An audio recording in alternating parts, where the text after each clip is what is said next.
So did you know that when people are door knocking in your neighborhood, there's a few things you should look for and a few things you should look out for. So the few things that you want to look for is a company vehicle.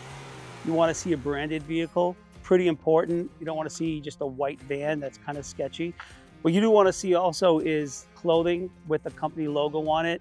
Another thing you want to look for if anyone's knocking is that you want to see that they have permission from the city to be there. So here's ours. Just something that is very important because almost every city, especially in Massachusetts, is going to want you to have what they're going to call a solicitor's license or a vendor's license. So it's important that they have that. That means that they've done Corey checks with your city. The city has also checked with the police department.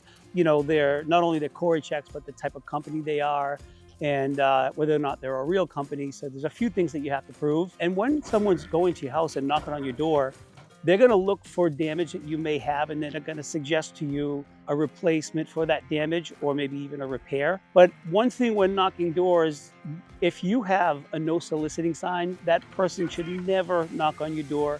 If they do, obviously it's a violation of what you're requesting, right? You don't want them to be there. You don't want them knocking. So if that person knocks your door, absolutely report it.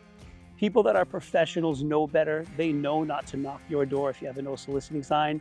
But if you don't, you know, and we're in your neighborhood or another company's in your neighborhood, expect us to knock. Maybe you might want to hear what we have to say. If you're not interested, politely let us know. We'll walk away. The companies that will really push you and kind of aggravate you are the ones you probably don't want to go with anyway, because if they're treating you that way now, imagine how they're going to treat you in the future. So the companies that are more respectful to your needs and your wants are the ones that you might want to consider talking to. At any rate, I'm Jason, Trinity Roofing.